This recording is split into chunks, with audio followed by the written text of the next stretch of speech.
Ang tulog ang isa ka butang nga kinahanglan sang lawas pero ginabaliwala lang sang tawo. Wala kita nakahibalo nga ang kulang sa tulog ang nagaapekto sa aton panggawi sa kada adlaw kag mahimo magresulta sa seryoso nga balati-an. Sunod sa kay Dr. Hygeia Mampao Tibon, isa ka pulmonologist and sleep doctor, kay tungod hindi makita ang benepisyo sang tulog sa tawo, ginabaliwala ini. Mas ginauna pa ang pulaw sa pag-scroll sa gadgets imbis nga itulog na.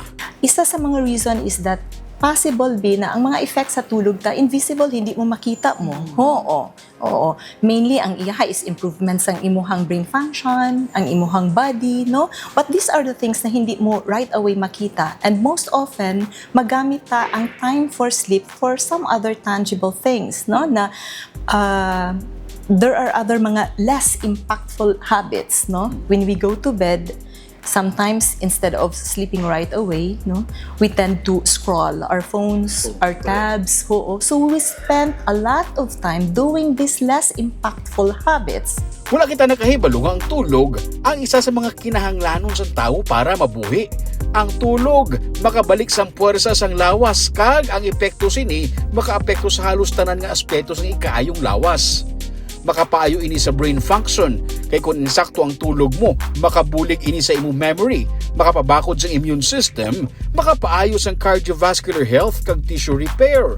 Pero pilagid ka oras ang kinahanglan bala nga tulog. To sustain life alone, we need 3 to 5 hours of sleep requirement to sustain life. 3 to 5 hours is just our core sleep, no? Oo. But for optimal health, we need at least 7 hours of sleep, no? Because if we only achieve that certain amount, 3 to 5 hours lang, we end up being sleepy. Oo, mas reduced ang imuhang performance, impaired ang imuhang executive functions. Oo, and important na siya to sustain our daily activities, no? Oo. So, at least 7 hours of sleep for an optimal health. Oo, amo na siyang ato a goal. Para naman sa mga huben pa nga mga kabataan, nagakinahanglan naman sila sang mas malawig nga tulog tub-tub siyam ka oras. Sa mga nag-recover sa kulang sa tulog, mas malawig man nga tulog ang kinahanglan, pareho sang 9 hours. Kung ang mga senior citizens naman, utod-utod ang tulog, o kung malipot lang ang tulog, ganit may mga oras nga dapat magtulog sila kung adlaw para makuha ang 7 to 8 hours of sleep. Kung mas manubo sa 7 hours ang tulog, mahimo ini makaapekto na sa lawas. Mahilig kita magasto sa mga bagay-bagay para mapaayo ang aton nga health, pero ginabaliwala ta ang epekto sang insakto nga tulog. Kag dapat consistent, hindi lang kada weekend kundi dapat everyday. Pero may mga bagay nga nagaapekto sa tulog sang tawo kung sleep disturbances, light sleep ang stage lang nga nagaka-achieve nila. Kag wala na sila nagakaabot pa sa deep sleep nga stage tungod sa mga ginabatsyag nila. And mostly matabo na siya nga ara lang gid kita sa light stages of sleep because damo ka ginabatsyag. Common ni siya among older individuals, no? Mostly ang sleep interruption or mga sleep disturbances it happens if you have other illnesses, no? Chronic back pain, mga arthritis, no? It's so painful. Magiho ka lang during your sleep, mabugtaw ka because of the pain, no? Mga low back pain ta. Oo. Some other older individuals, especially kana may mga cardiac problem pod o heart failure, budlayan sila maginhawa, makabugtaw sila because hindi sila kaginhawa at night, no? Or may mga COPD, no? May mga attacks sila at night. Or mga asthma, poorly controlled or partly controlled asthma. May mga attacks din sila at night. So it interrupts their sleep. Ang psychiatric condition, pareho sang depression, nagatuga man sang insomnia nga isa ka problema man sa pagtulog. Bangod sang sige-sige nga kulang sa tulog, kag ginauna ang iban nga mga bagay, mahimo ini magresulta sa seryoso na nga balati-an. Sleep deprivation, maskin nang bala wala ka other na problem. Oo. Ginatuyuan mo lang yun, hindi matulog mo. Oo, kay damo ka activities. So, sleep deprivation na siya in general. Aside from mga other illnesses na nag-contribute to your sleep disturbances. So, sleep deprivation in general would impact neurocognitive problems, no? Mga memory loss, short-term memory loss, imuha daytime na cognitive function, no? Poor ang imuha concentration, oo. Irritable ka, oo. And then imuha cardiac health, no? Cardiovascular wise, oo. It mo affect na siya sa imuha BP, oo. Later on mag-develop pa hypertension, oo. Mainly mga cardiovascular na problem, oo.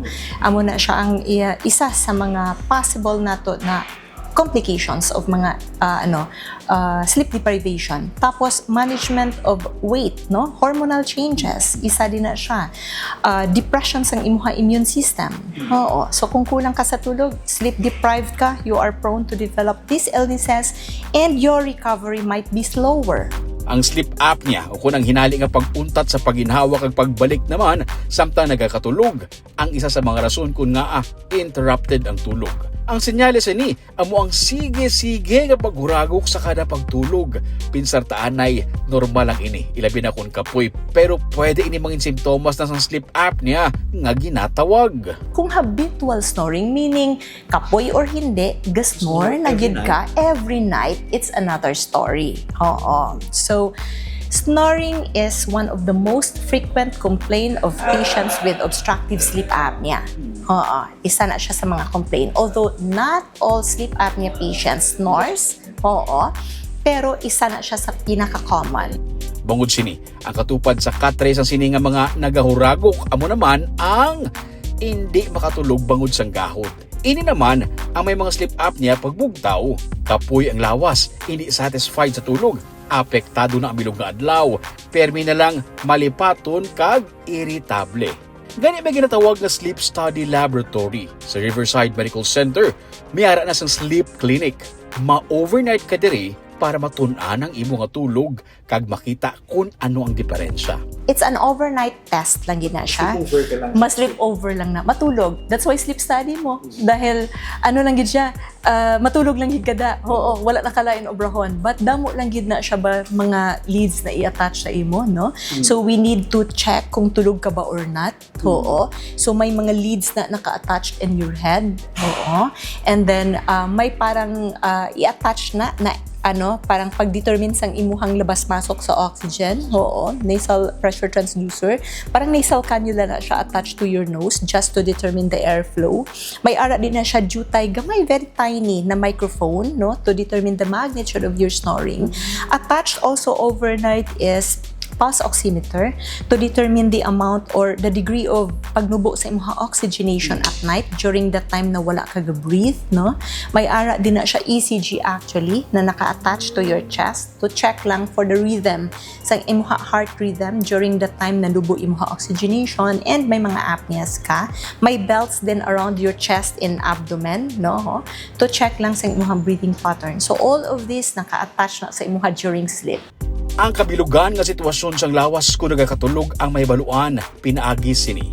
Samtang, may ginatawag naman nga home sleep apnea test nga para lang sa mga pasyente nga wala sang may iban pa nga comorbidities, pero kinahanglan anay sang pasyente nga ma-screen sang sleep specialist kung ano ang dapat nga test para sa isa ka pasyente. Advice ni Doc sa tanan nga mga ginabali wala ang tulog, kung may isa ka health habit nga dapat i-improve, amo ang nagakaigo nga oras ang pagtulog all the time, kaya nag-aapekto ini sa tanan nga aspeto sang aton nga lawas. For more increased party sa sleep clinic, magtawag lang sa number sa inyong screen.